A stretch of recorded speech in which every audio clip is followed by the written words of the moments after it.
दोस्तों आज की इस वीडियो में हम लोग ट्रांजिशन एज के एक बहुत ही कमाल के पार्ट विलियम कॉलिंस का एक वर्क पढ़ेंगे जिसका नाम है ओड टू इवनिंग। इस पोएम की डिमांड आप में से बहुत सारे बच्चे मुझसे करते रहते हैं आए दिन। मैं वैसे पूरी पोएम को एक्सप्लेन नहीं कर पाऊंगा, मैं आधी पोएम को इस वीडियो में एक्सप्लेन करूंगा। क्योंकि ये वीडियो लंबी हो जाएगी इसलिए मैं इसको पूरा एक्सप्लेन नहीं कर रहा हूँ। मैं आपको इस वीडियो को शुरू करने से पहले बता देता हूँ कि इस पोएम के लिए ऐसा माना जाता है कि विलियम कॉलिंस ने रोमांटिक मूड में इस पोएम को लिखा था और काफी हद तक मिल्टन और स्पेंसर की लैंग्वेज यहाँ पर विलियम कॉलिंस ने यूज की है, इसलिए ज्यादा लोगों को ये पोएम समझ में नहीं आती है। मैं एक एक वर्ड का मतलब समझाने की कोशिश करूंगा, बहुत ही सिंपल वे में इस पोएम को समझाऊंगा। चलिए मिलता हूँ इस वीडियो के एंड में। दोस्तों ये एक ऐसी पोएम है जो काफी सारे बच्चों को समझ में नहीं आती। मैं लाइन बाय लाइन इसको समझाने की कोशिश करूंगा। इसकी एक एक लाइन का मतलब बहुत ही गहरा है, तो आप ढंग से सुनना। If oat of autumn stop और pastoral song, इस पहली लाइन का मतलब समझाता हूँ। दोस्तों यहाँ पर इस लाइन में आपको ऑटन स्टॉप वर्ड का मतलब समझने की जरूरत है। इस ऑटन स्टॉप का मतलब है रीड पाइप और फ्लूट, मतलब एक टाइप की बांसुरी, और स्टॉप का मतलब है उसके अंदर छेद करके। आपने देखा होगा बांसुरी पर जो ऊपर की तरफ छेद होते हैं उन पर फिंगर्स रखकर हवा को पास होने से रोका जाता है। तो यहाँ पर ऑटन स्टॉप का मतलब है एक बांसुरी जिसे बजाकर पास्टरल सॉन्ग का मतलब होता है दोस्तों एक टाइप का ऐसा गाना जो एंशिएंट ग्रीक टाइम पर शेपर्ड्स गाया करते थे, वो गाने की बात की जा रही है। पोएट कह रहे हैं कि मैं एक टाइप की बांसुरी बजाकर पास्टरल सॉन्ग गाऊं। इफ आर्ट का मतलब है एनीथिंग, किसी भी टाइप का। बाय होप, इस उम्मीद में।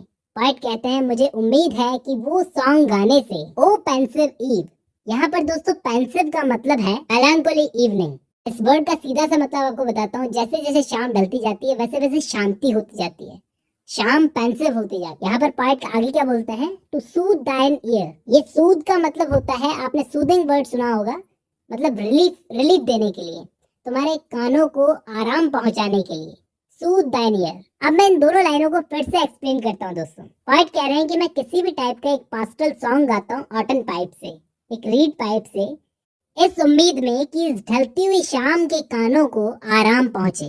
लाइक द ऑन ब्राउलिंग स्प्रिंग्स, तुम्हारे जो झरनों की आवाज होती है ना, ब्राउलिंग स्प्रिंग्स का मतलब है तुम्हारे झरनों की आवाज। वो इवनिंग से बोल रहे हैं कि वो झरने तुम्हारे अपने हैं और उनकी आवाज भी उतनी ही सूदिंग होती है जितनी सूदिंग में बांसुरी बजाऊंगा और पास्टल सॉन्ग गाऊंगा। अब शाम के टाइम पर झरनों के पास में जाना, कितनी शांति भरी आवाज आती है, वैसी ही आवाज में यहाँ पर सॉन्ग गाने की बात कर रहे हैं। और आगे वाली लाइन में बोलते हैं the springs and dying gales. यहाँ पर डाइंग गेल्स का मतलब है दोस्तों डाइंग विंड्स ऑफ इवनिंग, मतलब शाम के टाइम पर हवा धीमी हो जाती है ना, उसकी बात की जा रही है। तो यहाँ पर हमें शुरू की 4 लाइनों से पता चलता है पोएट यहाँ पर शाम को खुश करने की कोशिश कर रहे हैं।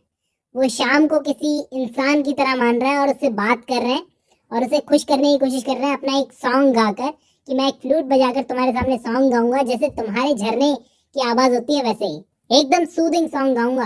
आगे बोलते हैं ओ निम रिजर्व्ड।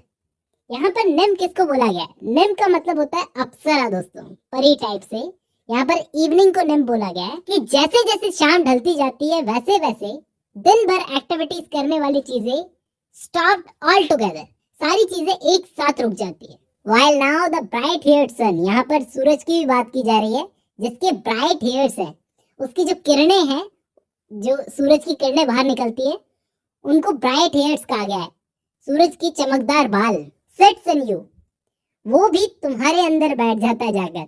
इवनिंग की बात कर रहे हैं कि वो भी जाकर अपने टेंट्स में बैठ जाता है, वेस्टर्न टेंट में। वेस्ट की तरफ ढलता है सूरज तो वेस्टर्न टेंट कहा गया है। और वो टेंट किस चीज का बना हुआ है, Whose cloudy skirts, मतलब सूरज के आसपास बादल ऐसे लग रहे हैं उसके टेंट की तरह और उसकी स्कर्ट की तरह। मतलब सूरज के जो आसपास बादल हैं वो उसके नीचे ऐसे लटक रहे हैं जैसे उसकी स्कर्ट हो, चमकदार स्कर्ट। आपने देखा होगा कुछ सूरज के नीचे कुछ बादल ऐसे होते हैं जो नीचे की तरफ से रोशनी उनमें से बाहर निकलती है, कुछ इस टाइप की। तो ऐसा लगता है जैसे ये सूरज की स्कर्ट हो, घाघरा उसका। और सूरज को देखकर लगता है जैसे वो वेस्ट में अपने टेंट में जाकर बैठ गया, उसका भी काम पूरा हो गया, अब वो आराम कर रहा है जाकर। ठीक है, यहाँ पर एलेगरी की तरह यूज किया है, सूरज अपने टेंट में जाकर बैठ गया।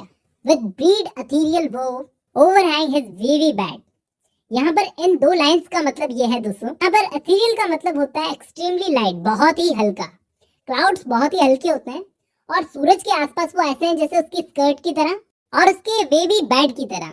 मतलब एक ऐसा हल्का फुल्का बेड, बिस्तर जो हवा में हो, हवा में लटक रहा हो और विंड्स उसे चला रही हो। सूरज का एक बेड बन जाते हैं ये क्लाउड्स, उसकी स्कर्ट भी बन जाते हैं और उसका बेड भी बन जाता है। अब आगे क्या बोलते हैं, नाउ एयर इज हश्ड। अब तो हवा भी रुक चुकी है, एकदम शांति छा चुकी है, सब कुछ शांत हो चुका है, एकदम शांति छा चुकी है। सेव, यहाँ पर सेव का मतलब है दोस्तों सिर्फ द वीक आइड बैट, सिवाय एक वीक आइड बैट को छोड़कर। यहाँ पर वीक आइड इसलिए बोला गया है दोस्तों क्योंकि हम सबको मालूम है बैट यानी चमगादड़ की आंखें बड़ी कमजोर होती है, मतलब उसकी आंखें होती नहीं, वो किस तरीके से पता लगाता है, सिग्नल्स से पता लगाता है। आगे वाली लाइन का एक एक वर्ड समझना जरूरी है दोस्तों, तो ध्यान से सुनना। With short shrill shriek flits by on leathern wing. यहाँ पर उस बैट की बात की जा रही है। वो जो बैट है, वो जो चमगादड़ है, वो एक चुभती सी चीख निकालता हुआ एक जगह से दूसरी जगह उड़ता हुआ जाता है। ये जो वर्ड है लेदर्न विंग, इसका मतलब है उसके पंख पतले पतले हैं। आपने देखा होगा चमगादड़ के पंख इतने पतले होते हैं कि आर पार तक नजर आता है। जब शाम एकदम शांत है, सब कुछ शांत है, तो यहाँ पर ये चमगादड़ इधर से उधर उड़ता है एक हल्की सी चुपती सी आवाज निकालकर अपने पतले पतले पंखों से। और where the beetle winds his small and sullen horn. यहाँ पर दोस्तों चमगादड़ के अलावा एक और इंसेक्ट है जिसको बीटल बोला जाता है, वो भी अपना स्मॉल और सलन हॉर्न बजाता है रात के टाइम पर। आपने देखा होगा बीटल क्या होता है पता है आपको? छोटा सा काला चमकीला सा कीड़ा होता है जो रात के टाइम पर आवाज निकालता है। आपने देखा होगा इस टाइप का कीड़ा, उसकी बात की जा रही। एक चमगादड़ है, एक कीड़ा है जो रात के टाइम पर ऐसी आवाजें निकाल रहा है, बाकी सब एकदम शांत हो चुका है जैसे जैसे शाम ढलती जा रही है। And oft he rises midst the twilight path against the pilgrim borne and heedless hum. यहाँ पर पहले इन दो लाइनों का मतलब बताता हूँ आपको, फिर आगे बताऊंगा।